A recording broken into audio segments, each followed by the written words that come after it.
Perkenalkan, nama saya Teresa Agustina Siaan dengan nomor induk mahasiswa 2892000078. Saya dari Prodi Manajemen Fakultas Ekonomi Bisnis semester 4. Kali ini saya akan membuat video untuk memenuhi tugas UTS dari mata kuliah Manajemen Logistik yang dibawakan oleh dosen pengampu Ibu Wina Sari Kusumaningtyas, SIP SE MM.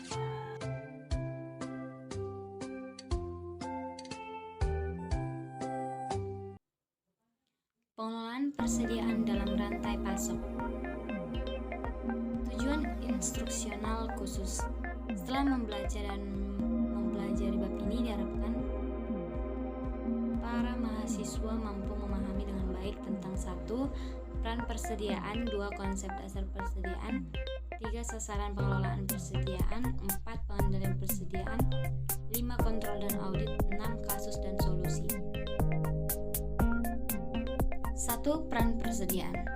Persediaan memiliki peran ganda yang saling bertentangan, yaitu harus berperan agar bisa mencapai responsivitas tinggi dengan cara melakukan persediaan yang besar pada setiap simpul agar mampu merespons spektrum layanan berikut: permintaan yang berfluktuasi, lead time yang pendek, menangani produk bervariasi, membangun produk inovasi, dan memenuhi service level yang tinggi. 2. Konsep dasar persediaan. Perusahaan harus dapat mengatur keseimbangan antara persediaan dengan customer service, sebab banyak perusahaan yang berusaha mengurangi persediaan demi efisiensi. Namun di sisi lain, pelayanan terhadap pelanggan menjadi menurun karena banyak pelanggan yang tidak terlayani akibat dari kekurangan stok. Sebaliknya, jangan sampai perusahaan melayani pelanggan pada tingkat pelayanan yang sangat tinggi dengan menyediakan stok besar dengan alasan agar pelanggan puas. Hal ini berisiko karena berdampak pada efisien dan pemeliharaan likuiditas.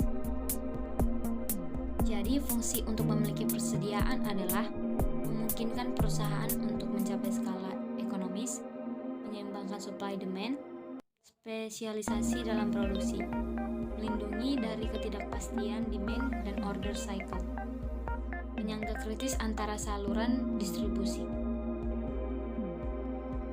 3. Jenis persediaan. Menurut Douglas M. Lambert tahun 1998, bahwa kategori persediaan meliputi 1. Cycle stock, 2. In-transit inventory, 3.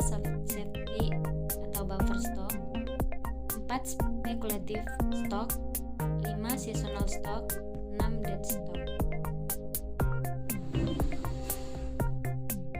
4. Sasaran pengelolaan persediaan.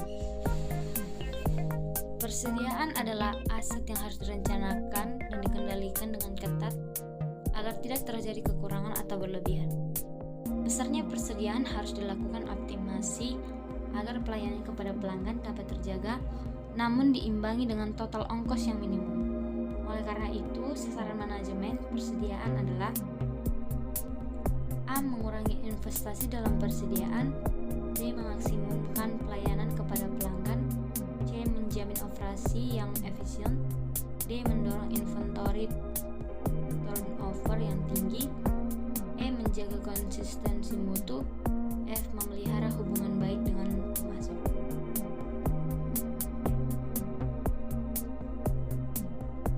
Pengendalian persediaan. Upaya mengendalikan persediaan pihak manajemen logistik untuk perusahaan selalu dihadapkan kepada beberapa biaya yang tidak dapat dihindari. Semua biaya memiliki karakteristik khusus sehingga harus dipahami oleh pihak perusahaan. Yang pertama, biaya simpan. Biaya simpan adalah biaya yang dikeluarkan sebagai akibat memiliki persediaan seperti biaya gudang, upah karyawan, listrik, modal yang tersimpan, dan besarnya biaya diukur dari persentase terhadap nilai barang yang disimpan. Yang kedua, biaya pesan atau order setup cost. Biaya yang harus dikeluarkan sehubungan dengan proses pengadaan pesanan seperti biaya transport, biaya administrasi, biaya telepon, fax, dan biaya lainnya yang berhubungan dengan pemesanan. Yang Yang ketiga, ongkos kekurangan persediaan atau shortage cost. Ongkos yang terpaksa perusahaan keluarkan sebagai akibat kekurangan stok.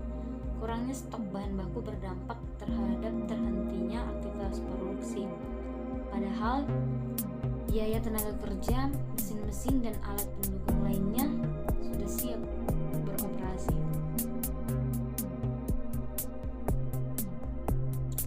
Yang keenam, kontrol dan audit. Kontrol dan audit diperlukan untuk mencocokkan persediaan dan pencatatan barang. Ada dua tipe audit yang biasa dilakukan perusahaan. A. Periodik. Biasanya dilakukan sekali dalam satu tahun atau sekali dalam sekian bulan. Kontrol dilakukan terhadap semua jenis inventory. Tujuan utamanya untuk melakukan verifikasi terhadap nilai keuangan yang termasuk dalam inventory perusahaan. Ciri-ciri pelaksanaan sistem periodik. 1. Selang waktu pelaksanaan kontrol adalah sama. Yang kedua, proses operasi atau produksi dihentikan selama proses kontrol. Yang ketiga, karena dilaksanakan dalam waktu yang lama, maka muncul kesalahan atau perbedaan antara jumlah pencatatan inventory di sistem dengan kondisi di lapangan. Banyaknya karyawan yang dilibatkan karena jumlah dan jenis inventory yang harus muncul, yang harus diaudit, sehingga karyawan yang kurang ahli tidak dapat menyelesaikan masalah yang muncul. Keempat, sulit melakukan perbaikan akibat perbedaan pencatatan karena kontrol dilaksanakan dalam selang waktu yang lama sehingga kesalahan sudah terakumulasi. Yang kelima, semua inventory dihitung. Keenam, perlu diperhatikannya inventory yang mudah rusak dan kadaluarsa. Jika dikontrol dalam jangka waktu bulanan, tentu akan meningkatkan resiko rusak dan kadaluarsa. 2. Cycle counting. Biasa dilakukan terus-menerus sepanjang tahun dengan selang waktu lebih pendek, misalnya mingguan. Beberapa inventory bahkan dikontrol secara harian. Ciri-ciri pelaksanaan sistem cycle counting adalah sebagai berikut. 1. Dilaksanakan tanpa selang waktu yang sama, tapi frekuensinya lebih sering, misalnya 3 hari dalam seminggu, di mana 3 hari ini bisa dilaksanakan pada hari apapun. Yang kedua, proses operasi atau produksi dapat terus dijalankan sementara ada tim khusus yang melakukan audit. Yang ketiga, tingkat kesalahan relatif kecil karena kontrol dilaksanakan lebih sering dan begitu ditemukan kesalahan dapat langsung dicari solusinya. Karyawan yang melaksanakan adalah tim ahli yang sudah berpengalaman mencari solusi. Keempat, semakin sering inventory dikontrol menunjukkan semakin penting inventory tersebut bagi kelangsungan operasi perusahaan. Keempat, tingkat keakuratan dengan metode kontrol ini dapat mencapai lebih dari 90%. Terakhir, beberapa kondisi tambahan tentang kapan sebaiknya cycle counting ini dilaksanakan: ketika pemesanan inventory diterima, ketika inventory habis, ketika sejumlah transaksi pembelian inventory sudah dilaksanakan.